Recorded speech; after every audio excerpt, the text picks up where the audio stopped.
Genesis 3. Now the serpent was more crafty than any of the wild animals the Lord God had made. He said to the woman, "Did God really say you must not eat from any tree in the garden?" The woman said to the serpent, "We may eat fruit from the trees in the garden, but God did say, 'You must not eat fruit from the tree that is in the middle of the garden, and you must not touch it, or you will die.'" "You will not surely die," the serpent said to the woman, "for God knows that when you eat of it, your eyes will be opened, and you will be like God, knowing good and evil." When the woman saw that the fruit of the tree was good for food, and pleasing to the eye, and also desirable for gaining wisdom, she took some and ate it. She also gave some to her husband who was with her, and he ate it. Then the eyes of both of them were opened, and they realized they were naked. So they sewed fig leaves together and made coverings for themselves. Then the man and his wife heard the sound of the Lord God as he was walking in the garden in the cool of the day, and they hid from the Lord God among the trees of the garden. But the Lord God called to the man, "Where are you?" He answered, "I heard you in the garden, and I was afraid, because I was naked, so I hid." And he said, "Who told you that you were naked? Have you eaten from the tree that I commanded you not to eat from?" The man said, "The woman you put here with me, she gave me some fruit from the tree, and I ate it." Then the Lord God said to the woman, "What is this you have done?" The woman said, "The serpent deceived me, and I ate." So the Lord God said to the serpent, "Because you have done this, cursed are you above all the livestock and all the wild animals. You will crawl on your belly, and you will eat dust all the days of your life. And I will put enmity between you and the woman, and between your offspring and hers. He will crush your head, and you will strike his heel." To the woman he said, "I will greatly increase your pains in childbearing. With pain you will give birth to children. Your desire will be for your husband, and he will rule over you." To Adam he said, "Because you listened to your wife and ate from the tree about which I commanded you, you must not eat of it. Cursed is the ground because of you.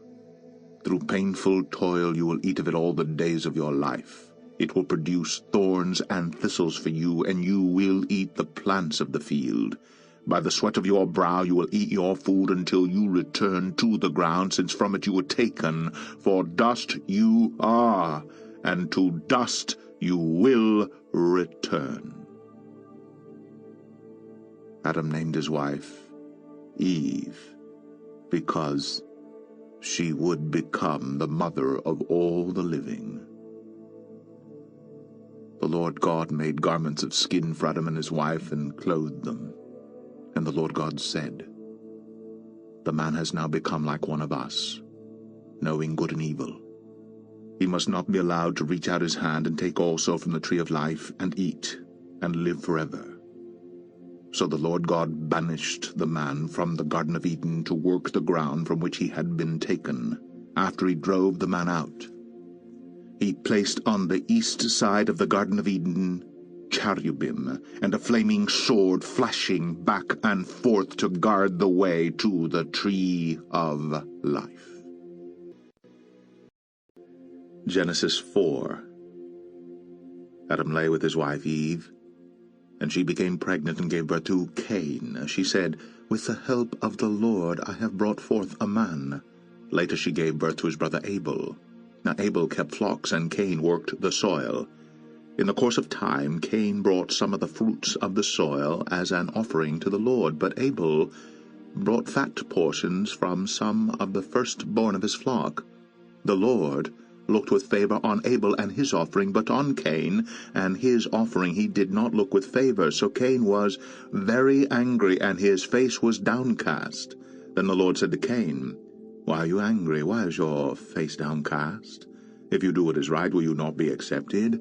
But if you do not do what is right, sin is crouching at your door. It desires to have you, but you must master it." Now Cain said to his brother Abel, "Let's go out to the field." And while they were in the field, Cain attacked his brother Abel and killed him. Then the Lord said to Cain, "Where's your brother Abel?" "I don't know," he replied. "Am I my brother's keeper?" The Lord said, "What have you done? Listen. Your brother's blood cries out to me from the ground.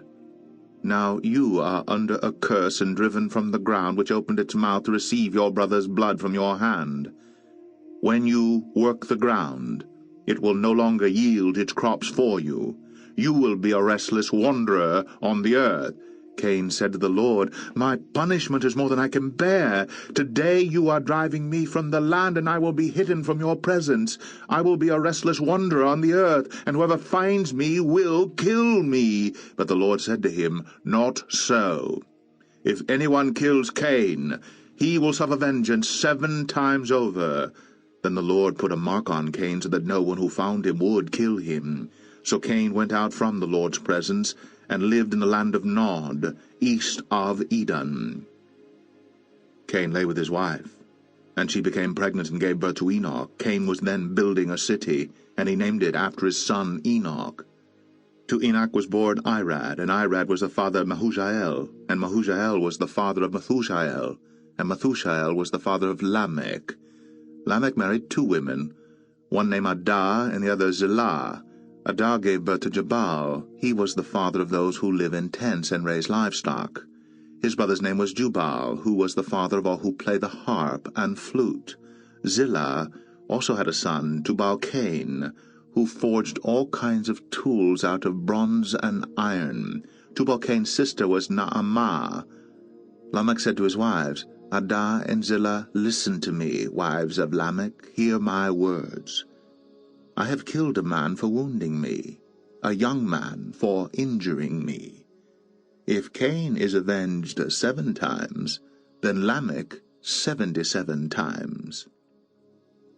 Adam lay with his wife again, and she gave birth to a son and named him Seth, saying, "God has granted me another child in place of Abel, since Cain killed him."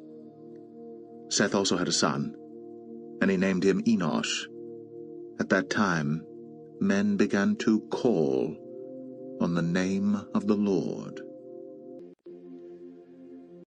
Matthew 2. After Jesus was born in Bethlehem in Judea during the time of King Herod, Magi from the east came to Jerusalem and asked, "Where is the one who has been born King of the Jews? We saw his star in the east and have come to worship him." When King Herod heard this, he was disturbed, and all Jerusalem with him. When he had called together all the people's chief priests and teachers of the law, he asked them where the Christ was to be born. "In Bethlehem in Judea," they replied, "for this is what the prophet has written. But you, Bethlehem in the land of Judah, are by no means least among the rulers of Judah. For out of you will come a ruler, who will be the shepherd of my people Israel." Then Herod called the Magi secretly, and found out from them the exact time the star had appeared. He sent them to Bethlehem and said, "Go and make a careful search for the child. As soon as you find him, report to me, so that I too may go and worship him." After they had heard the king, they went on their way, and the star they had seen in the east went ahead of them until it stopped over the place where the child was. When they saw the star, they were overjoyed. On coming to the house, they saw the child with his mother Mary, and they bowed down and worshipped him. Then they opened their treasures and presented him with gifts of gold, and of incense, and of myrrh. And having been warned in a dream not to go back to Herod, they returned to their country by another route.